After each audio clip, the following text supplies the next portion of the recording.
Mr. Rainwater. Yeah, Joe. We're back. We are. After a little bit of a hiatus. You had 2 weeks off. I had 1 week off. Last week was kind of crazy. But so is to be expected in the month of October. Whoa, crazy, crazy.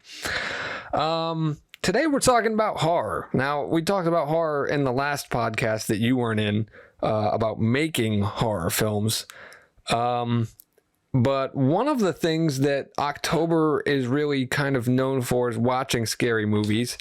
And a lot of times, and I have the hardest time explaining this to people in the horror community, there's always somebody just kind of starting or doesn't really know their way around horror. Like, sure. It's just like it's a thing. They don't really touch into it that often during the year.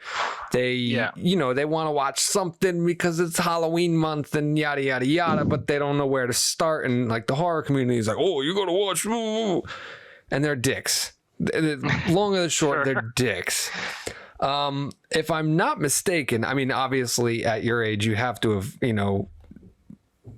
mingled with horror at some point or another, or occasionally, whatever. But not to toot my own horn, but compared to me, you would be considered a novice in the horror genre, correct? Yeah, I mean, I'm not. I would not define myself as like a fan necessarily. Like, I've enjoyed some stuff in the genre, but it's not something I'm going out of my way to like consume. Like, I'm not like, because I know that there are people who, for them, it's like this is the area I want to like hang around in, sure, right? And soak in that particular aesthetic. And for me, like, there are things in the horror aesthetic that I don't personally get, or like it just doesn't talk to me about it. I'm curious. Elaborate, because I'm very interested. Well, I think maybe it's also, to some degree, I kind of associate it with like whatever also is, and hopefully I can hit this description on the nail correctly. But like, it's sort of like there are types of like rock and roll I'm not into. Like this. Okay. The fact that I use the term rock and roll already kind of affects me. Where it's like kind of like really heavy, like doomer metal, or like thrash, or like stuff where it's like growling, yelling, sure. Like it's about the aggressiveness. Yeah.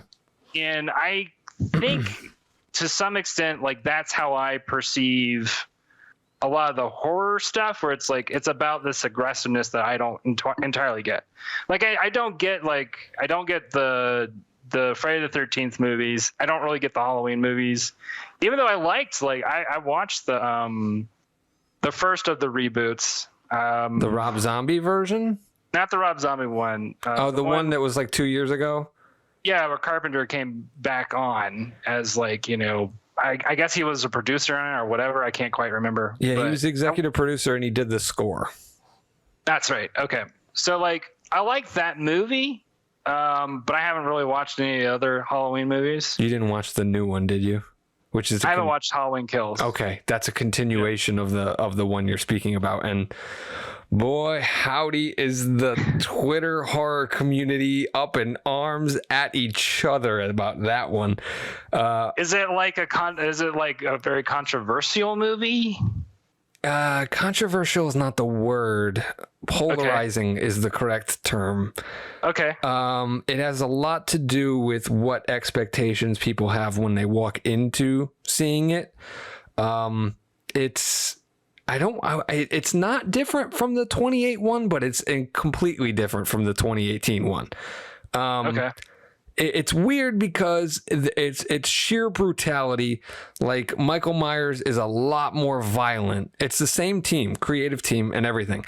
He's a lot more violent, and suddenly it's gotten to the point where it's so over the top violent that it's kind of campy. And I guess the word that's being thrown around by the people who are very anti it was cringe. And not in the, oh, that's gory, oh, that's violent cringe, more like, oh, are you fucking kidding me cringe. Like I've seen some deaths in like the Friday the 13th movies where it seems sort of outlandish, or like would implausible be the correct word, or just no unnecessary? Like there's a okay, so for example, and I won't, it's there's so many fucking deaths in this movie. I don't feel like I'm spoiling anything. I'm not shitting you. There easily has to be 50 people killed in this movie, if not more. At one point, there is a person going to attack Michael Myers when he's in a car. He's just killed someone in the car, and someone's trying to come at him while he's in the car. They're running at him with a gun drawn, and Michael Myers kicks the door, the driver's side door, open. And as he kicks the door open, the door hits the person's arm who has the gun, and they shoot themselves in the face. Okay.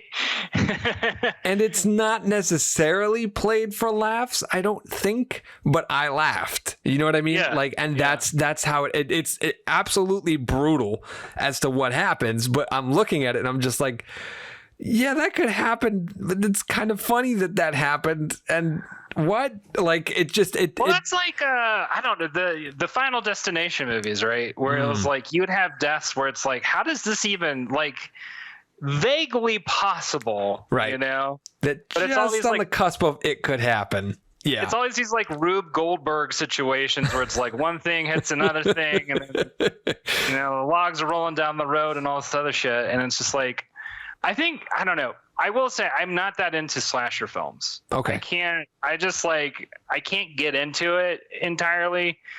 It's just not something that.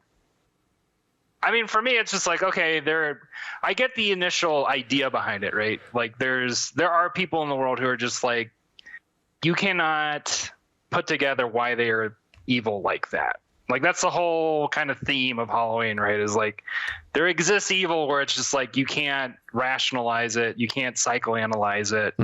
It's not something, and that's like what makes it a horror movie, right? Is that theme of like there are things in the world that you cannot rationalize it. I feel like that's sort of core to the idea of horror, is this idea of the irrational elements of society, the unknown, the Lovecraftian type approach of I don't know why or what or how. Like the more you answer, the less scary something is. That's the long of the short of it. And that could be really interesting. There are ways that can be interesting, but I guess for me, it requires some kind of something else. And it's hard for me to like describe it properly because it's like, I don't like Halloween, but then I really like The Fog. And The Fog is kind of a cheesy fucking movie because it's about ghost pirates. Like they're not pirates. I just realized that, but go ahead. But I think what makes that movie interesting for me is that, in a lot of ways, it kind of feels like an alien invasion film. And the way, like, you don't even see the thing that's supposed to be scary for a while. It's all set up. And then that's the setup is what makes me interested in the movie. Whereas something with Halloween, it's sort of like the setup comes really early and it's like, okay, you know what's going to happen. He's going to kill people. And now it's just like preparing yourself for however these people are going to die, you know? So like, that's where I get kind of disinterested. So like, I guess I'd be more into something that's more like Alien or something like I said, The Fog. There's this other movie that it's an older movie. Jeff Goldblum's in it. The Fly? No, well, that's a good one too. That's like we can get into that in a second. And this is tangential because it is body horror. And Donald Sutherland's in it, and it's like basically a pod people movie. I can't remember what the name of it is. Invasion of the Body Snatchers? That might be it.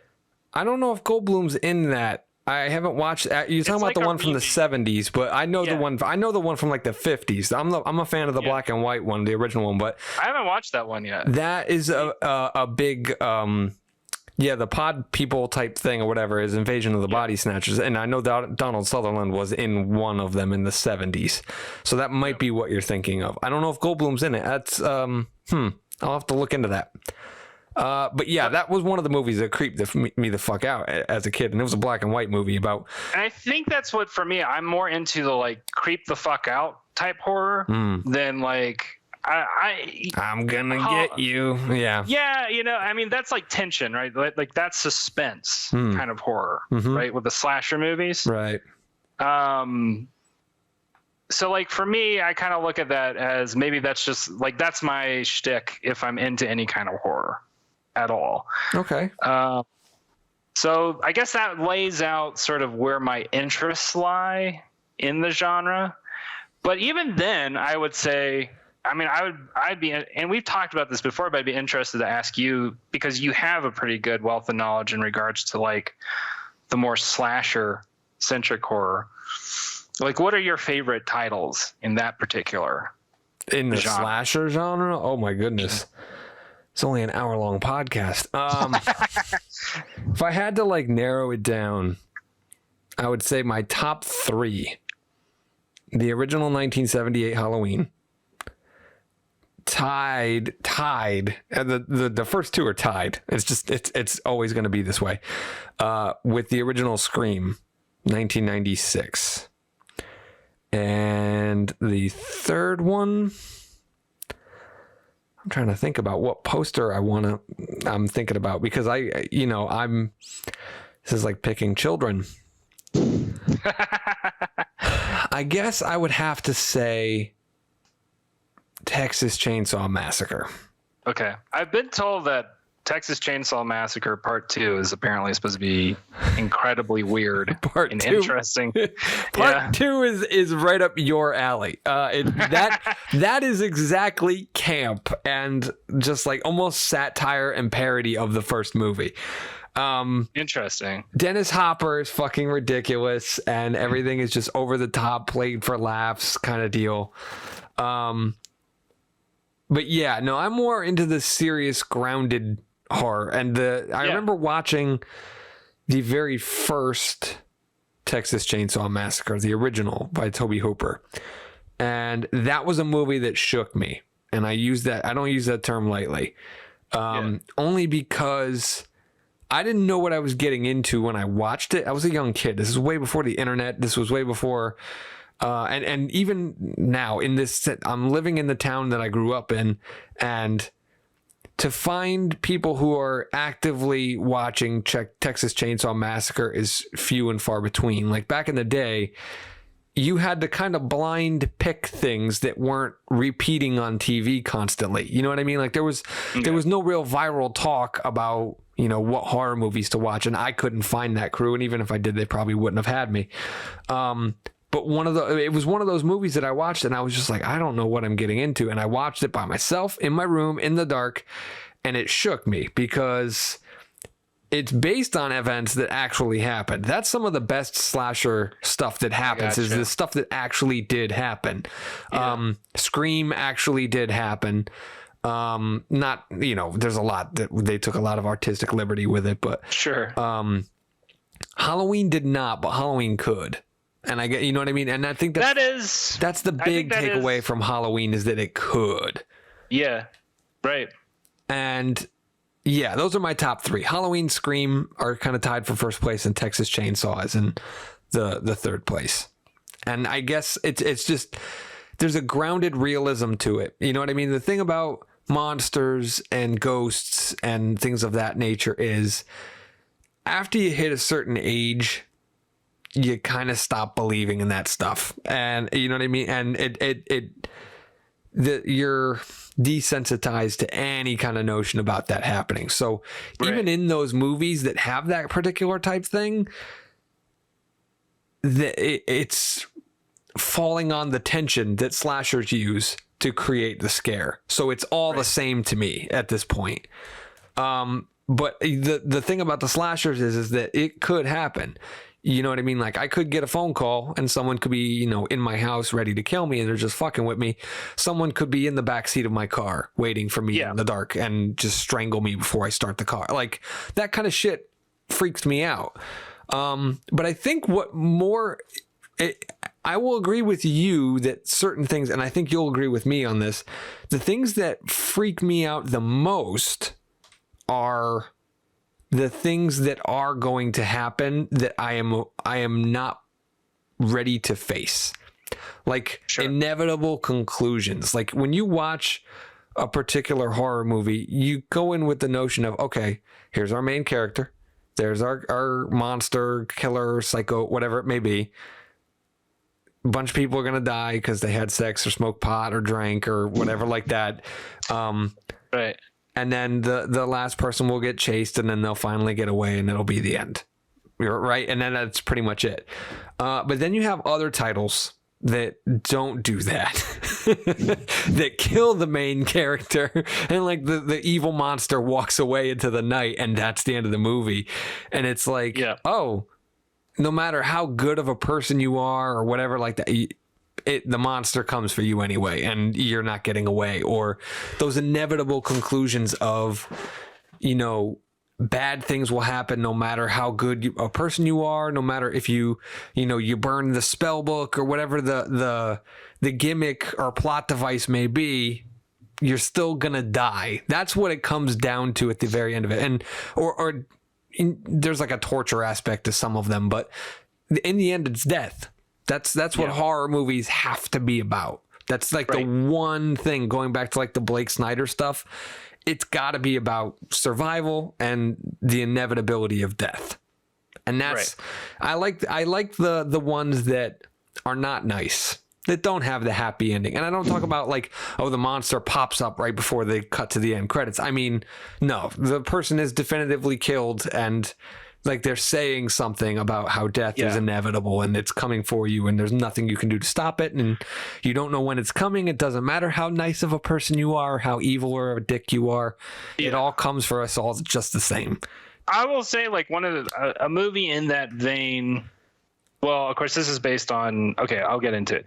So, The Mist, right? Yeah. Like I watched that movie, right?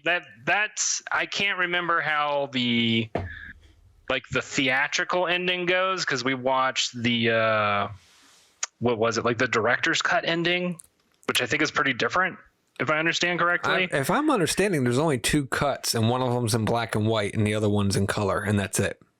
Were the endings the same in both? I believe so. Okay, I misunderstood. I think I know what you're getting at, though. Where one was a happier ending than the... Yeah. Yeah, no, that didn't happen. It was the downer ending both times. Okay. Yeah, because like that is like one of the most fucking downer endings I've watched in a movie, but that's still a really good movie because... And I think this is why a lot of people like Stephen King, is because he always tries to do these stories where it's like he's making commentary on society, right? And the horror is often... Like there's horror in the sense of like these horrible creatures eating people and whatever, but there's the additional horror of like, okay, but this is also, let's talk about the human animal, right? Like let's talk about what humans are like when they are put in situations where they don't understand what's going on, they don't know how to deal with it, and how like, you know, how the fabric of our social niceties break down and how quickly they break down, right? Like that's another element in horror that I can find appreciable, even though sometimes like it's also very pessimistic. It is something that I think going back to sort of what you were talking about in terms of inevitabilities, right? Where it's like, or at least how fragile our lives are, in the sense of like all these things that we think of as civilization is incredibly fragile and could be broken down with very little effort. And that's something that like to me is like, okay, that's kind of scary to think about and to ponder on. And I don't necessarily think that I would want every horror movie to be like that, right? In terms of good ending or like happy endings, and it's technically a happy ending, but like I'm a big fan of Bram Stoker's Dracula, Like the book and the movie, they're kind of different, right? But Very different, but yeah. for the most part, like the movie tries to stay within at least the same lane as the book. Kind of. Yeah. There's Coppola added a lot of shit, but yeah. Yeah. He added a lot of shit, and I have to give him props for at least trying to tell the story in a way that sort of mimics the way that the story's told in the books, right? Like the books are very like it's like found footage in the way that the book tells the story. Yeah, you're piecing it together through diaries and letters.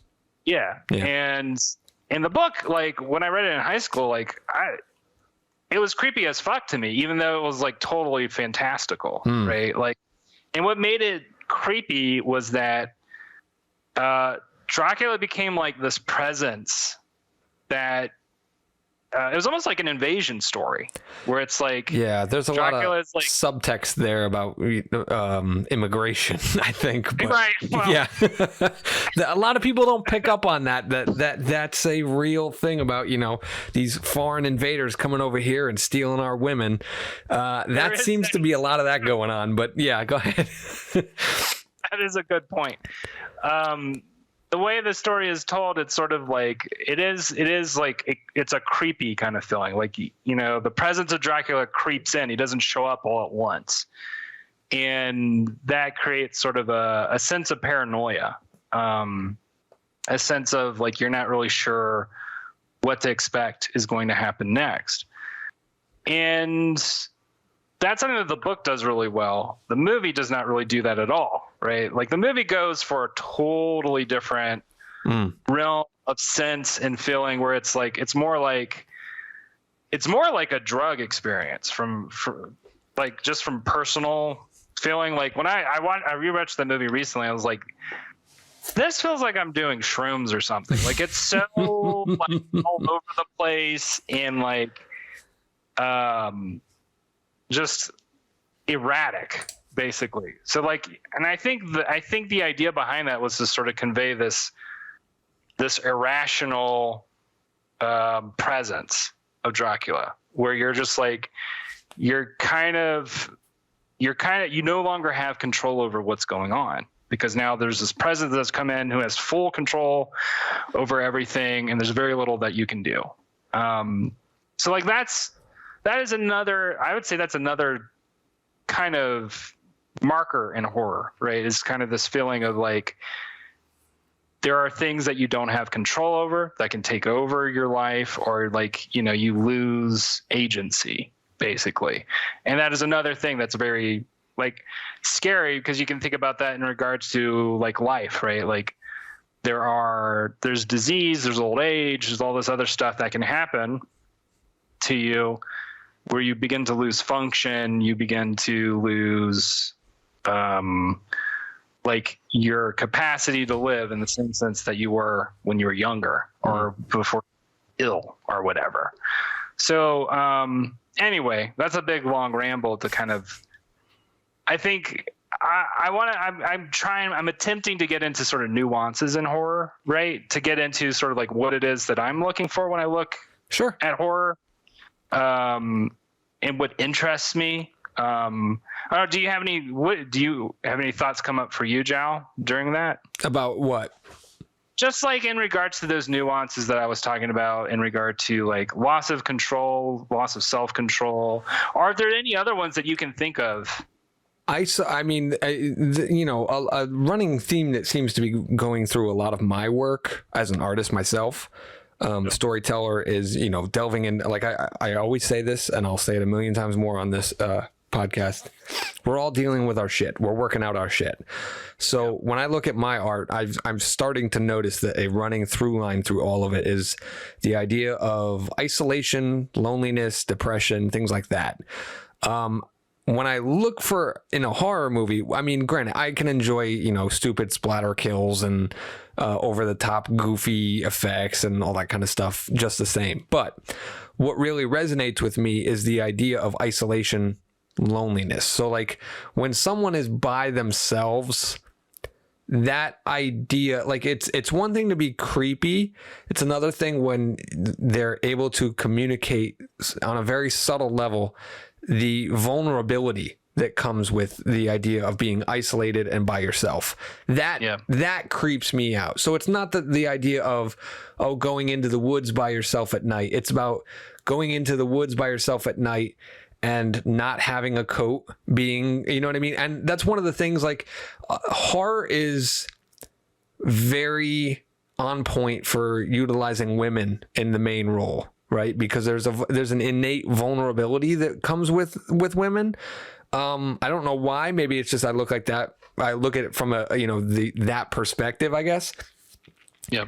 But the idea of a scantily clad woman in the middle of the woods by herself at night, it's hitting that isolation, loneliness, vulnerability, tick, tick, tick, tick, right off the, you know what I mean? Like, it's hitting all those marks. So for me, watching that, I'm just like, yeah, I'm uncomfortable. And when I watch that, and it's true. When I watch that, and a lot of people will not admit this, and this is what bothers me about people who don't like to watch horror is I like to experience a full range of emotions in my life. And a lot of people will shy away from that. And I feel that's very boring and an unlived life personally. So the idea of when I watch horror, I like getting into that feeling that I can't feel. You know what I mean? I can go and walk into the woods right now behind my house, and I can, do so in a shorts and a t-shirt at 3:00 in the morning and feel creeped the fuck out. The downside is there might be a fucking coyote back there, and I might have some damage done to me. I might actually get killed. Like there might be a nutcase back there. But when I watch a horror movie, I can experience that range of emotion, and then I can hopefully turn off the lights and go to sleep, and wake up the next day and go about my day and not fuck up my ability to take care of my family, take care of myself, do other things that I want to do, not jack up, medical bills, or fuck up, the lives of first responders that have bigger problems to deal with than just some, idiot who wandered into the woods late at night. So a lot of that is what I seek out when I go to a horror movie. I really want to be in the shoes of the protagonist and feel that fear, especially now in my later years, where shit doesn't scare me that much. There's not much in life that's unknown to me. You know what I mean? Like I've jumped out of a plane. Like I went skydiving. You know what I mean? Once you've kind of done that, what else is really left to be afraid of realistically? You know what I mean? Sure. Like, so to watch a horror movie to me is if they can effectively, and it takes a lot of the devil's in the details. And I've gone on a rant just like how you did, but the devil's in the details for me. If you can put me in the shoes of the protagonist and fill out all those check marks to make me feel isolated, vulnerable, lonely, that to me is what I'm looking for when I go to a horror movie, because I like to know either way it works out. If they die, it's like, oh, okay, well, at least I know that there's a certainty to that. You know what I mean? Like, and that is in itself, even the idea of death is reassuring and comforting. It's like, oh, yeah, all right, well, I die. That's the end. I have a question for you, Joe, in regards to this. For you, like when you're assessing how much you like a horror movie, is that like for you, like what are the criteria? Is it more about a moment to moment, like, oh, that was a good kill scene or whatever, or is it more of an overall, like, I like the plot, I like the themes, I like all this stuff and how it went together? Or is it more of, I guess, is it holistic in the way that you're considering it, or is it more like there are particular moments that were such high like tension and release? I'm not saying that when I watch movies that I don't like that there aren't moments. I was talking about this on Twitter earlier, actually, that I can't appreciate, like, take and carry with me, and think, oh, I'm going to steal that and put that in my thing, or blah, blah, blah. That definitely happens. But in overall, what really kind of resonates with me, something that stays with me, it's gotta, it all, like the kills one by one, who cares?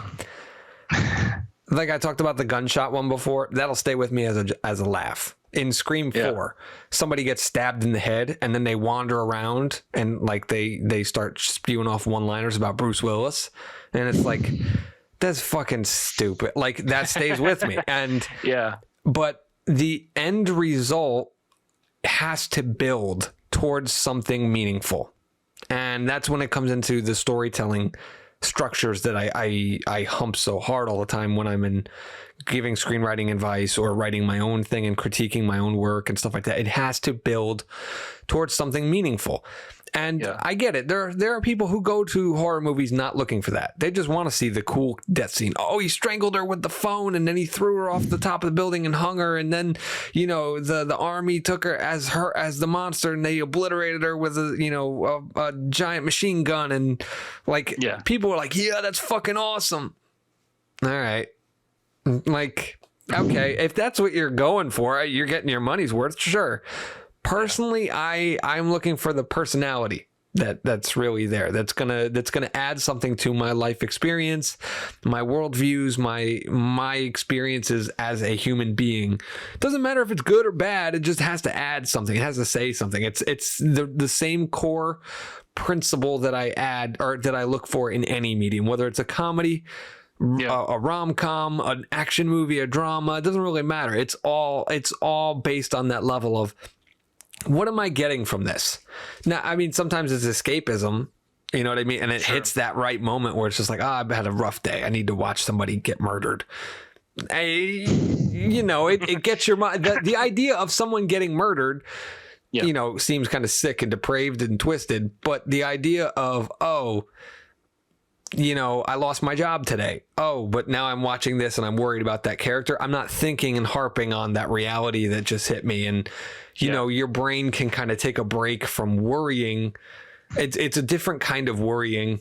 You know what I mean? So it does lend a little bit of credence. But overall, I need something long-term that's going to affect me. That's like short-term. That's a quick hit. That's a drug. That's like just a shot of adrenaline. But what I'm looking for is something that's going to be long-term, where I'm going to change my life perspective on something where I can use it and apply it in everyday life or my art. That's really all that the takeaway needs to be. And that's what I consider great. But I'm curious for you, what horror movies have stuck with you that you have seen? Okay. Give me a second. It's fine. Because I'm trying to rank it in my head, because like I have a hard time saying like I have a favorite one. And I would say right now, the movie that I probably think about the most that gets, and I don't even want to define it as a horror movie because I feel like it's so many other different things. But like, I really like Bram Stoker's Dracula. I think it's the kind of movie where from beginning to end, I'm enveloped by it, and I can't I have to watch. It's an art film with horror elements. Yeah. Beyond that, like, I would say I really like Alien, like the original Alien. Like that is a movie that like slowly builds, and then when you get the the initial release, it just goes from there. And it's one of those movies where for me, like, I can rewatch it over and over again because it kind of hits this note of like, because like space is already kind of fucking scary as it is. Yeah. But then also the consideration of like, what else the fuck is in space, right? Like, what is out there that we don't even know yet that could just destroy us or whatever, like that kind of stuff is scary to me to think about. It's scary to think about, but then it's also very removed. And I think that's why I like it, because it's not like Halloween where it's like that could really happen, and that is seriously scary to think about. And I think that's why I don't like that movie as much, because I kind of spend time thinking about that stuff anyway in my day-to-day life. That's already freaky. Yeah. It's already freaky to think about like the horrible shit that humans can do to each other, that I don't really want to spend too much time like thinking about it beyond that. And so I guess, I don't know, like it seems like the horror movies that do like either or like monster movie type stuff, like I don't know if I would Tremors, I don't know if you would necessarily define it as horror. It's like on the edge, but it's more like action, adventure. Yeah, you know? there's a lot of, and I'm the horse that stands alone in this particular argument, but there's a lot of people that love horror comedy, and I'm of the mind that horror comedy does not exist, that there's only comedy. Because I've never seen a horror comedy where I've been legitimately scared and laughing at the same time. Now, okay, Scream is a prime example of a horror comedy in my mind, because there's horrific elements and they're never undercut by comedic moments. And there's comedic moments that are very rarely undercut by horror, although it does occasionally. And that to me is why makes it a horror comedy. But anytime that I've ever seen any other film, it's just been a comedy that's been kind of gory or has things that are typically horror elements, whether it be a vampire or a zombie or whatever. Like What We Do in the Shadows, like that television show. It's a fucking comedy. I have not seen anything scary in that fucking thing. That's actually what you're saying is a good point. And as you're pointing that out, I would definitely put Tremors more towards comedy, really, ultimately. Right. Because what you get out of it, because really it's the beginning that's kind of scary. And then from then on, it's sort of like, goofy. Here's what we got. Humor, you know? That's a totally a good point. So I would say The Fly, I really like in terms of body horror, that's a good one. And I'm going to have to put a rain check on having any other ones to mention at the moment, because I'm kind of blanking. That's fine. Is there anything that you would want me to recommend to you?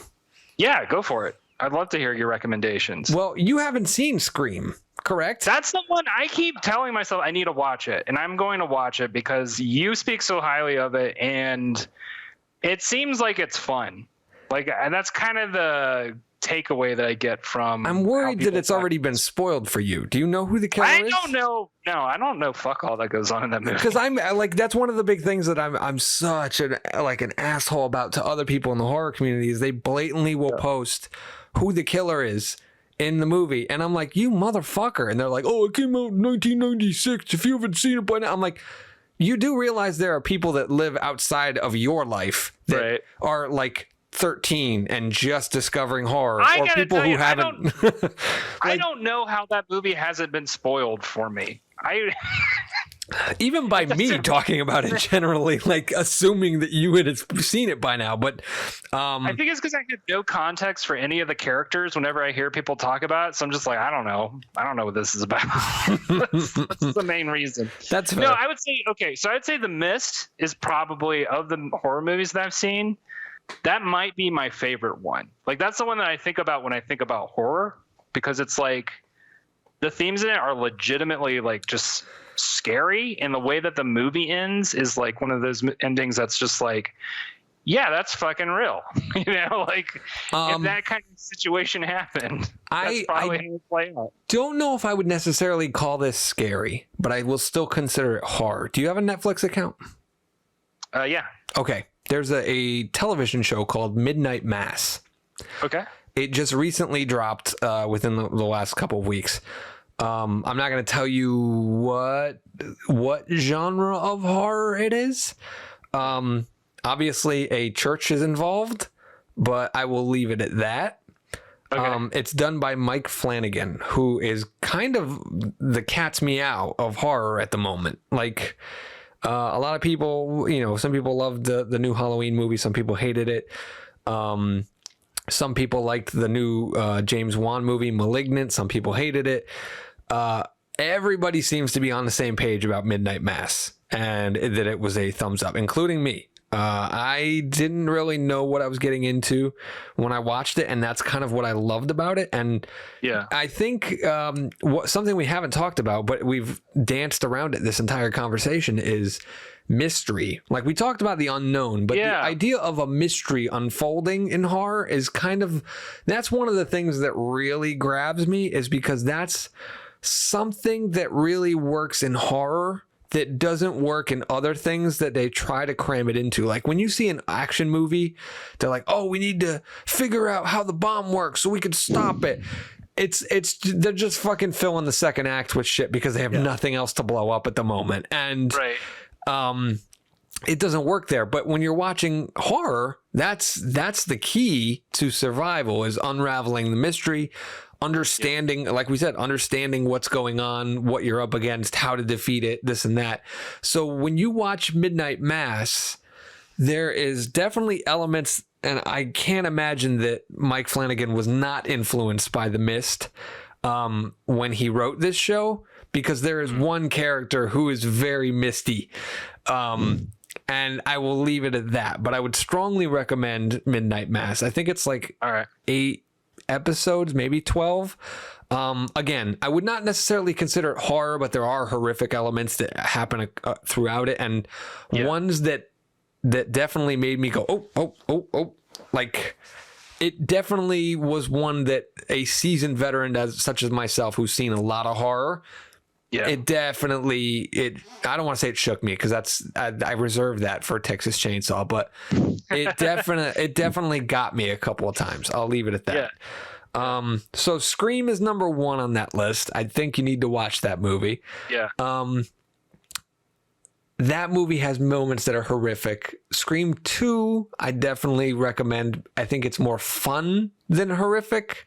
And Scream movies, as far as I understand, they're also kind of murder mystery movies. Yeah, right? no, they're absolutely. Okay. Everybody talks, what's your favorite scary movie? That is the gimmick. It's set dressing. It's nothing more than that. Like, it's just a reason. This was before the internet, 1996, where if you were a movie nerd, you didn't really have very many people to talk to and quote movies to, and dissect and argue and all that kind of stuff. So that it really, when the first Scream was written and made, it was a movie lover being a movie lover on the screenplay, in film. Like, that was really the first thing.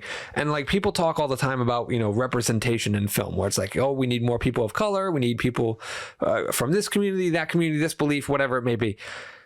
As a white guy, I see myself on screen all the time physically.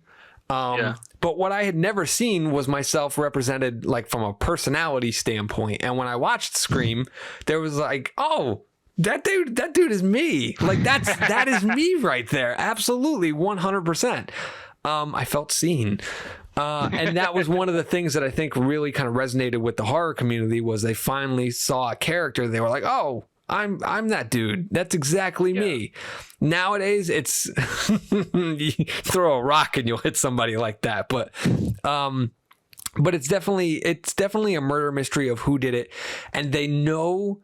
The beauty of the original Scream is that they know the tropes and cliches and stuff that So, and they address it in the movie. It's like, oh, that, and I know that. So obviously that's not going to be the case. Or is it? Or is it not? Or is it, like, they fuck with you on that level. And that's one of the fun things that kind of gets lost by the time you hit Scream 3 and 4. But it looks like they're doing it again for the new Scream. We'll see how that works out. I don't know. They just dropped the trailer and everybody was like, oh, it was too spoilerish. And then the directors came out and were like, no, you don't understand. We chose things to put in this trailer to fuck with you. And so we don't know. So no one really knows anything, and we won't know it until January. But Scream is a recommendation. Midnight Mass is a recommendation. I'm trying to think of are there any big movies that you have not seen that you're willing to admit to? That maybe I can. That's the good thing, is like things you've heard about but you haven't watched that I can either say yay or nay against. How about that? What are your thoughts on the Nightmare on Elm Street movies? Because I've been interested, but I never actually bothered with them. Crap, overrated. Really? I never really got into them. Supposedly they were also based on a true story. I know you're looking for our listeners, not our watchers. Rainwater is looking at me sideways. What's that mean? There was supposedly the story came out. I believe Wes Craven read a news article about a young lady who refused to go to sleep, screaming that there was a man in her dreams that was trying to kill her, and then she finally went to sleep and died in her sleep.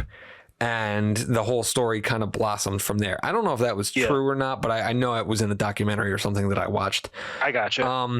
The allure that's come out of that franchise is that and this is the thing that I have a problem with a lot of people in the horror community. I mean, to each their own, but there's a lot of people that are looking for camp and just, it's so over the top, trying to be scary that it's just funny, and that's what they're there for. I got you. So Freddy Krueger starts off from this as this like demonic dream demon trying to kill people, suddenly to this guy spewing one-liners, and he's dressed in a costume and he's mocking mom, and he's vacuuming. He's in the housewife dress and he turns at you and he goes ha ha ha ha ha, and that's funny to people, and that's what they're there for. Me, no. Okay, what about have you ever bothered with the Hellraiser movies? I've watched 2 of them, the first 2 movies. I really tried to avoid them for the longest time because in terms of body horror, I'm not big into torture type stuff. Okay. I watched it. I'm not going to say it's a bad movie. I don't think Clive Barker is as good as he's ranted about by people. I've read a bunch of Clive Barker stories, and they're not particularly scary. They're more like, I don't know how to put this. Like, they're kind of like Lovecraft stories, a lot of them, where it's not really scary. It's a little creepy, but mostly it's kind of like talking about like big themes about humanity, like sexuality and stuff like that. Yes, that's the big takeaway that I feel like that that what Hellraiser really is it's kind of a wolf in sheep's clothing of getting out BDSM type torture fetishes and kinks and of that sort, but guising it under the idea of horror so that it could get made and not be porn. I guess that's the way I would interpret it. Okay. Those are the 2 main ones that I can think of in terms of like big movies. If you have any other ones that come to your mind. Have you seen the original Universal Monster movies?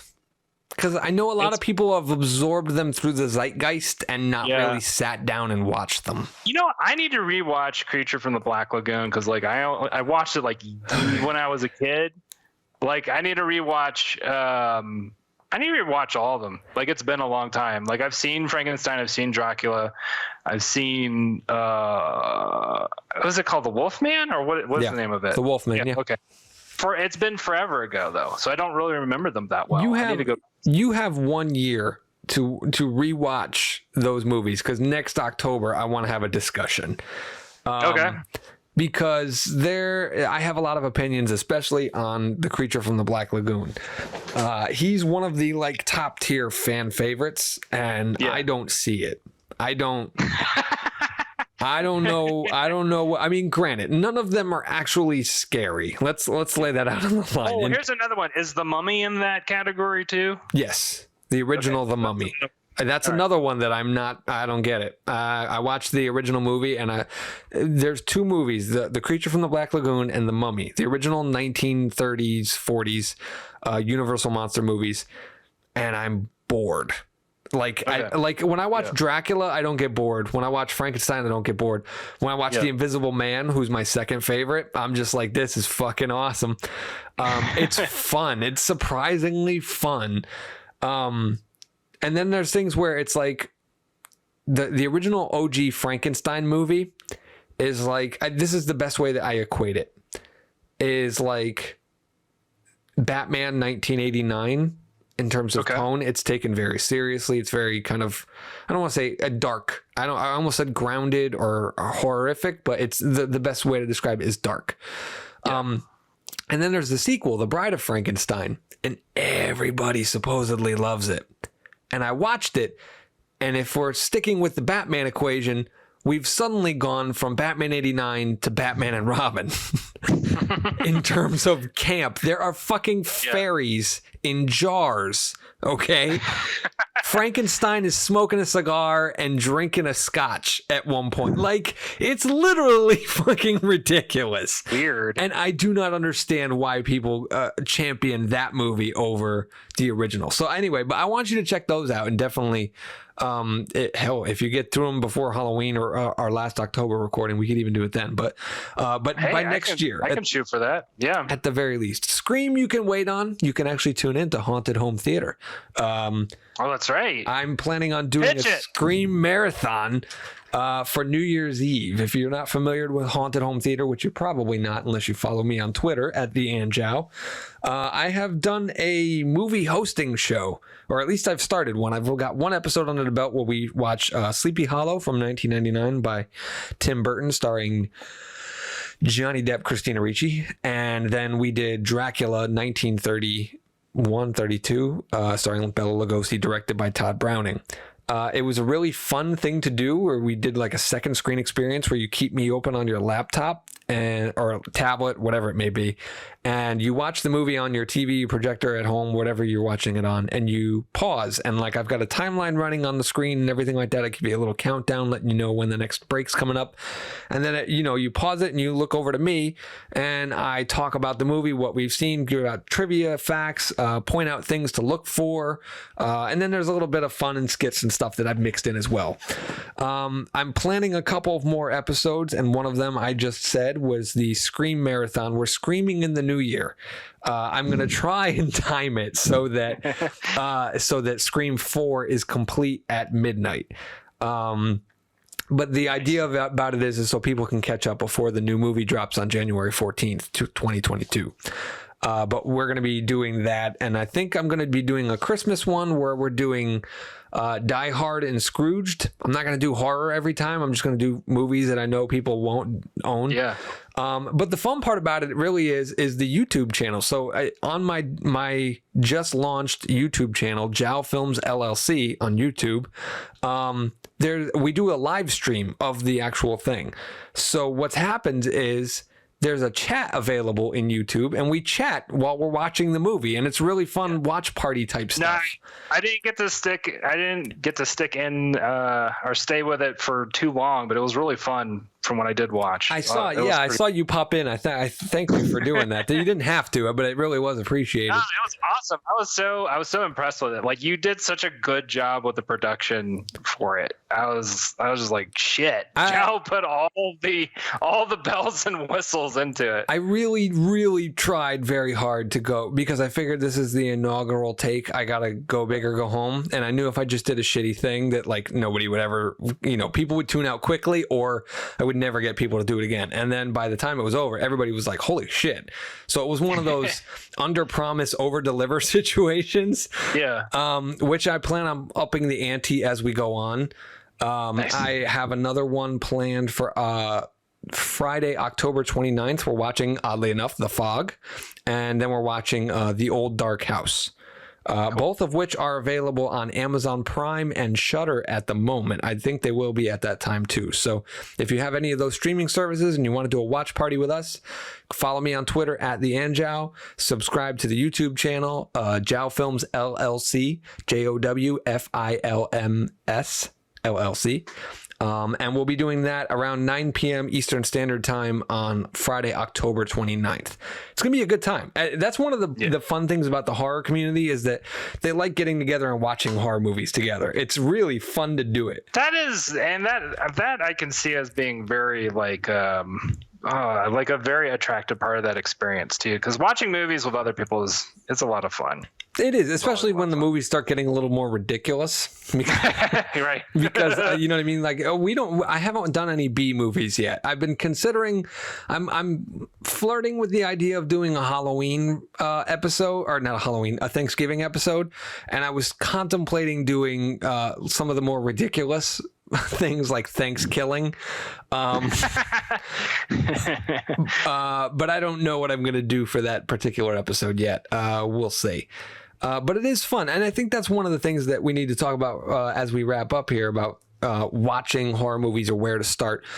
There really isn't any. I mean, I would not say that someone should start with the creme de la creme of horror movies, because then it's all downhill from there. You know what I mean? Like, you really kind of want to ramp up to like what I think is one of the scariest movies ever made, The Exorcist.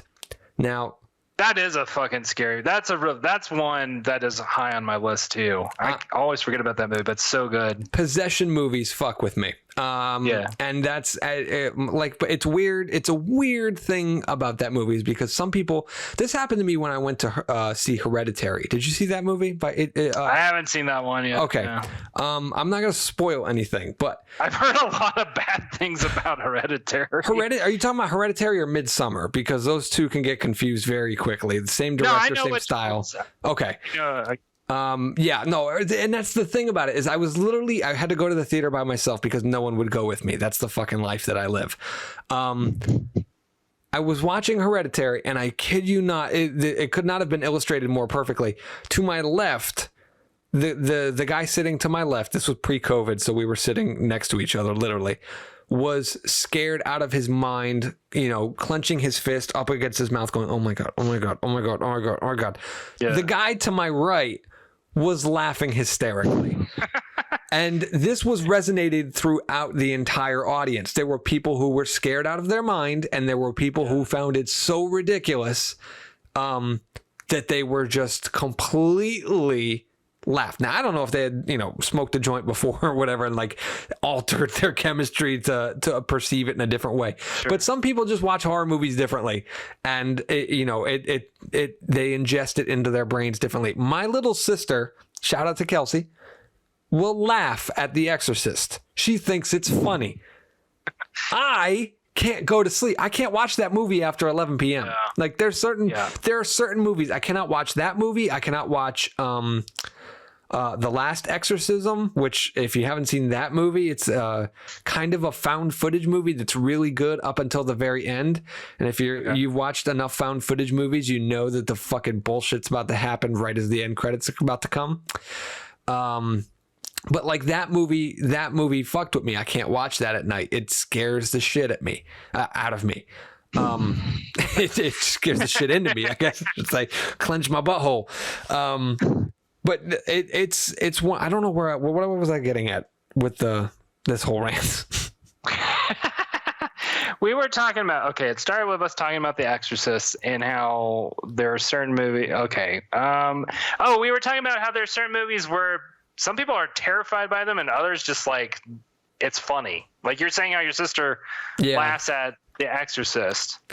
And we were talking about Hereditary. Oh, I was talking about ramping up the things. Yeah. That's the kicker is I can't tell you what the scariest movie ever made is because it's going to be different for everybody. Yeah. But watching the pinnacles, so like if Halloween if slashers are for you, you might not want to start with Halloween. You might not, you know what I mean? Like that might be because you might want to watch a couple under your belt before you get that, and it'll let you appreciate it a little bit more. And we're kind of delving into the curating podcast that we did a couple of weeks ago. But it really is that kind of thing. So like the creme de la cremes, I would not start there. The way I would kind of go about it, I'm currently a madman. I'm psychoanalyzing this way too far, but I'm trying to figure out like the first movies I'm going to show my son when he starts getting old enough to watch scary movies so that I can introduce them to him properly. I don't want to, you know what I mean? Like I'm not going to throw him into The Exorcist when he's 5. That's just not going to happen. But Poltergeist feels a little bit more like an entry level type thing where Steven Spielberg was involved and Tobe Hooper, and I think it's rated PG, believe it or not. But it's definitely scary. It fucks with me a little bit now too when I watch Poltergeist. It's one of my favorite horror movies. And then you got other things that get more cerebral when they start thinking about it. I don't know how we've gone an hour and we haven't brought up what I think is one of the greatest horror movies of all time, John Carpenter's The Thing, which I think I would argue that's better than Halloween by light years. That movie I would save for somebody when they're a little bit older, because that's a little bit more, yes, there's the practical effects and there's the scares and the whole unknown, but there's definitely philosophical discussions to be held after you watch that movie about. It's a heavy toned movie, because at the end of it, you do a lot of thinking about the nature of humanity, basically. Right. And so I think that, you know, people really, there needs to be a study guide of just like where to start, what to build up to. It's like a choose your own adventure. Like if slashers are your thing, start here. If body horror is your thing, start here. If paranormal things are your thing, start here. And builds towards, you know, the apex of that particular subgenre, because it's you know, multiple subgenres will speak to people, or one subgenre will speak to people, or all of them will, like, or in the very rare occasion none of them will. I think those people are the chickens. I don't want to live my life that way. I like the idea of, when I go to the movies, I like the idea that there might be a character that I'll fucking hate, like, piss me off. He'll represent everything politically, like from a humanity perspective, whatever, that will just push every button in my body. I want that. I don't know. Yeah. Not a lot of people will admit to that. I want that. I want that character, and I want to see what happens to that character. I want to see them grow. I want to see their faults be the end of them. Like, I want to see what happens to that. What's a possible outcome for a person like that? I want to understand that person better. That's one of the things that I love doing as a storyteller myself, is looking at people that I don't like, putting them into my story, and then figuring out how I would justify them being like that if I were them. You know what I'm saying? Like, so like things like that. When I watch a horror movie, I want a movie that's going to scare the shit out of me. Like, that's the way to live life, so I can experience that full range of emotion. But I guess that's what it comes down to. I think I'm going to round out my recommendations. So we said for you to do Scream, obviously, fucking classic. And you can't be my friend unless you watch that movie. It's just not possible. Yeah, having not watched Scream yet, I feel that way now, where I'm just like, I really need to watch this movie so I can have this conversation with John.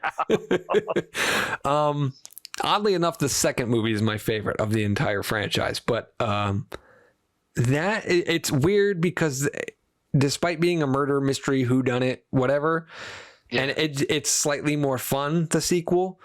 The second movie is more of a drama. It's almost more character driven in a way. Okay. I say that loosely because it's not like fucking Godfather or anything, but I would argue that it's the Godfather 2 of horror movies. Like, it really does examine the kind of the effects of the trauma that happens to a person. The Scream movies, what I love is that the main character, which I'm sure you've absorbed through the zeitgeist, is Neve Campbell, right? I have no idea. No? Okay. Like I said, somehow I've had this impenetrable force, like Scream force field. All right. For the first few Scream movies, Neve Campbell is the main character. Spoiler alert, she lives. I'm sorry. Okay. But one of the things about it is that she is period. It's you cannot argue against it. She is the best written main character in a horror franchise ever, period.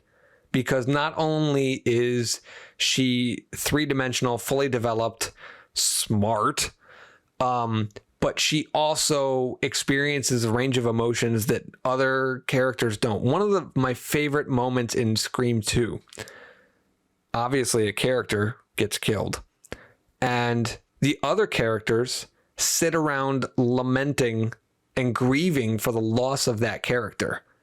And to me, rarely happens in a horror movie, if ever. I've never seen characters stop, break down, and cry because one of the other characters got died. It's more like, oh no, Johnny got killed. Oh no, Freddy's coming for us. What should we do? Let's take drugs and drink caffeine. Okay, like they just move on. Like, you know, it's done and said. But in Scream, somebody dies, they're fucking dead. And this is not somebody who was just written there to be killed. This was a friend. This was a parent. This was a kid. This was somebody important to the main character. And to watch them struggle over the course of several movies as everyone they know slowly gets knocked off by somebody and this and that, that to me is phenomenal. And it's one of the reasons why I'm a big fan of that franchise, is that they respect the characters. They respect the emotionality of what that can do to a person, how a person would react to that. That's why I kind of gravitate towards it. There's a respect for the characters and a respect for the fan base. The fan base, you know what I mean? Like if you're watching Scream 2, chances are you've watched Scream 1. Like, so you have an attachment to a particular character. And it's like, oh, they just killed so-and-so. Well, in any other horror franchise, they would be like, well, moving on.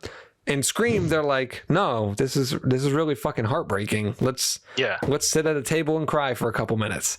And that's one of the things that I love about it, is that it does kind of, we use this word too much, but grounded in reality and all that kind of stuff. It really kind of lends that realism. And again, I go to movies for that full range of emotion. So Scream is one of those movies that I feel like you're ready for. I would not show that to my kid until he can appreciate it. I would say from what you're describing also, it creates this sort of sense of immersiveness where you feel like you're more part of that community of characters. Yeah. You know, where it's like, I mean, it's the same thing that makes any kind of long running story have impact, is when you feel like you're kind of with those characters to a certain extent. Like they could be your friends in a way. Yeah, basically. Absolutely. And that's something that, you know, you don't get from a lot of other horror franchises. Yeah. All right. Yeah. So we said Midnight Mass. We said Scream. I take it Universal monster movies. I do want you to rewatch for a discussion either this year or next year. Next year will probably be better because you'll have time to watch them all. And I mean, granted, they're only like 60 minutes a piece, but still. Yeah, I'm thinking about this because I like the idea of like getting that homework done before the end of this month so that we can have a conversation about it. That's fun. I'm going to at least watch Scream 1 and Scream 2 within the week, I think. Ooh, we could watch. Oh, a Scream conversation is right up my fucking alley.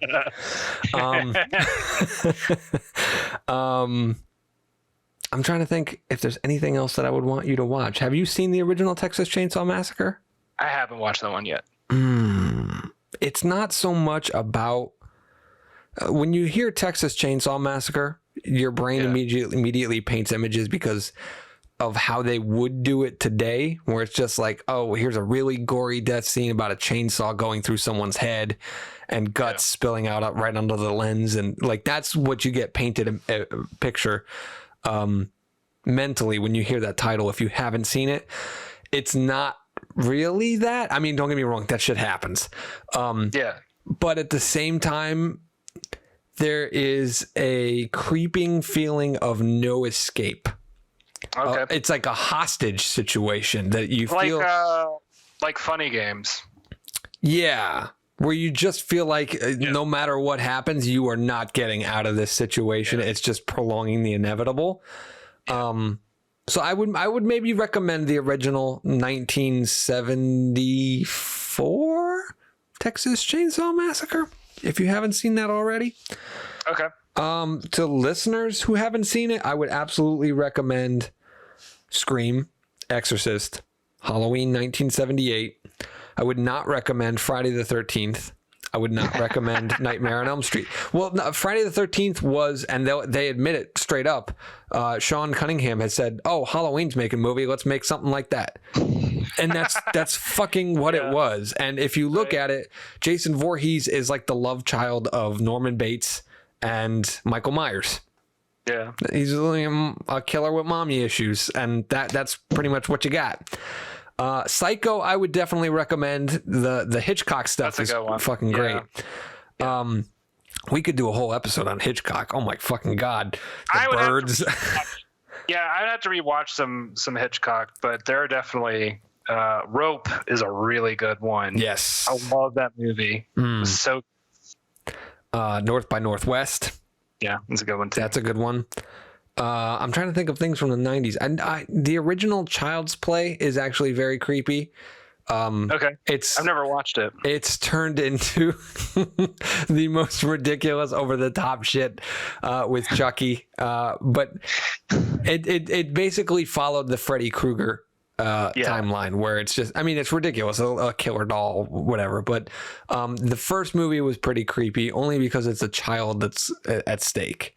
I'm a big fan of possession movies. Like, that to me fucks with my head. That's why I think. No, that shit's fucking scary. As soon as you said Exorcist, I was like, yeah, that's probably one of the scariest movies I've ever watched. Because it's just like, it's one of those things where it's like, it doesn't, on a level, you're like, this doesn't seem real. And then you're like, but what if that did happen?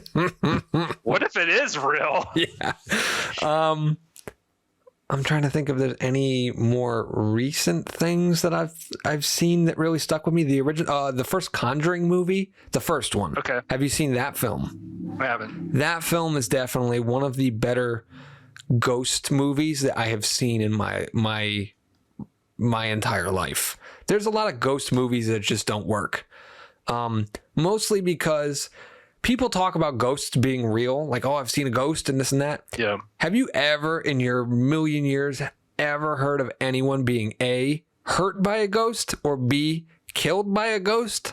Yeah, almost never. Yeah. Like, every ghost story I've ever heard is people either like started to feel paranoid or scared or were annoyed. It's like, that's a different kind of. It's like, oh, the thing. cup floated from this point to that point, or my lamp flickered, or a Civil War guy stopped and looked at me and then he faded away. And it's like, that's unsettling, sure.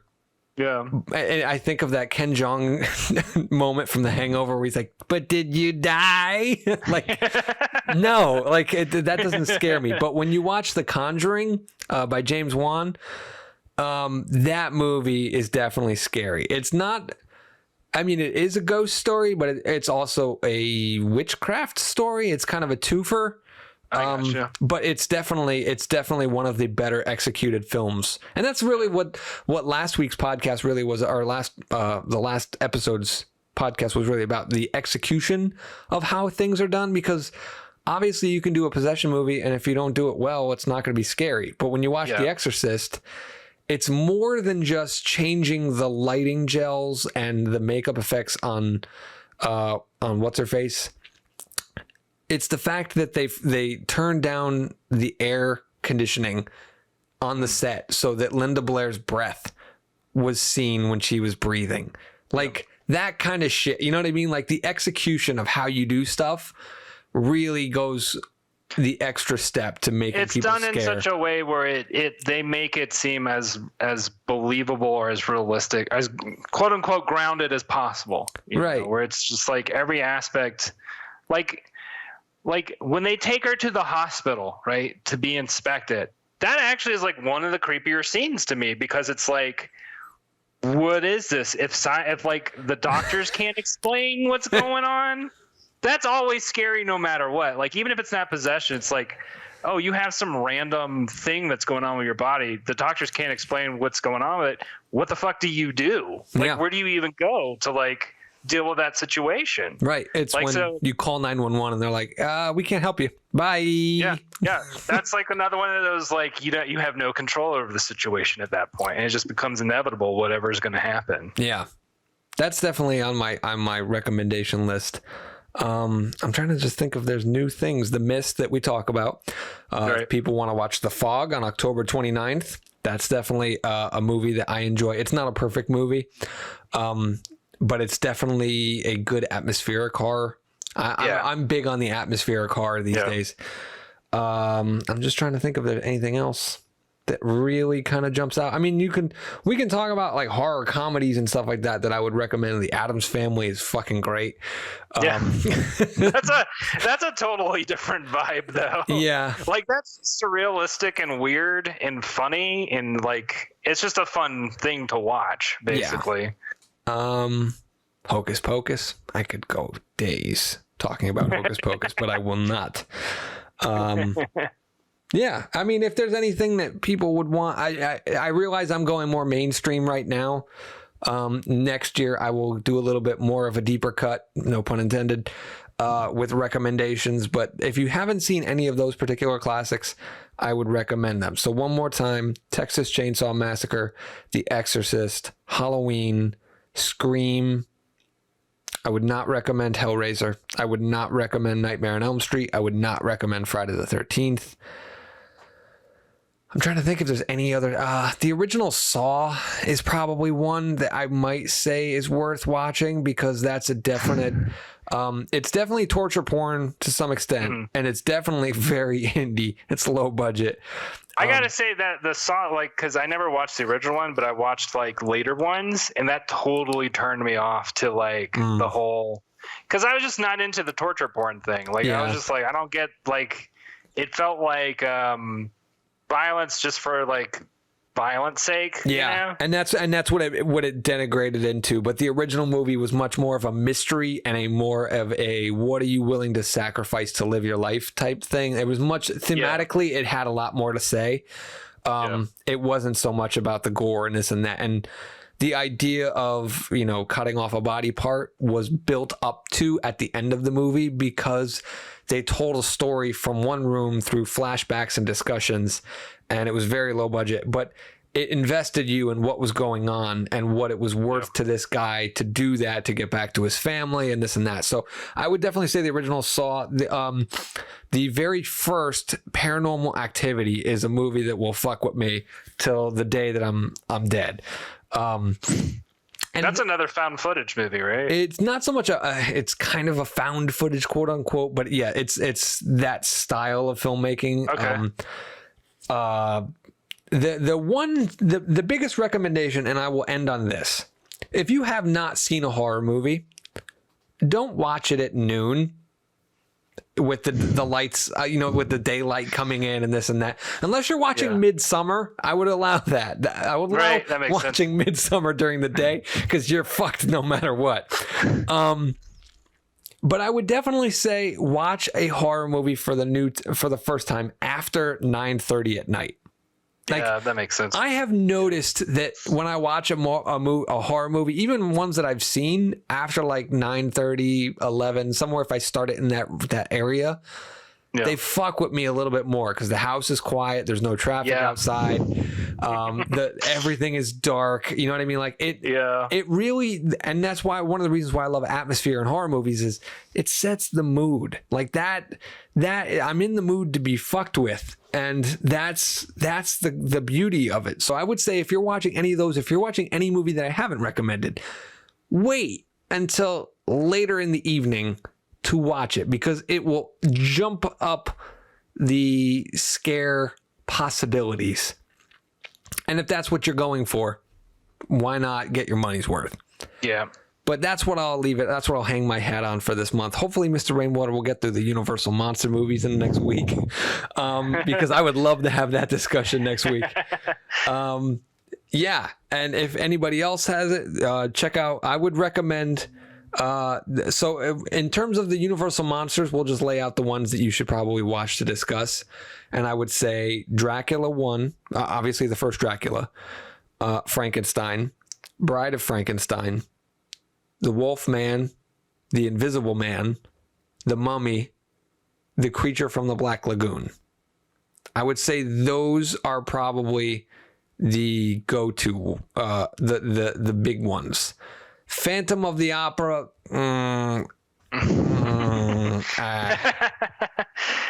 no. Hopefully, and you know who would actually be great to come on and guest with that if we did that? I know it's last minute, but Joker. Is big on those, and I think Erin is too. I think she actually mentioned about doing that back when we had her on for that podcast. So if they're available and you get this homework done, Mr. Rainwater, maybe we can get them on if they're not too busy, because I think that would be a fantastic discussion, just going all monster kid about it. But until then. We will hang our hats on that and have a spooky October, and we will see you guys next week. Bye-bye. Bye.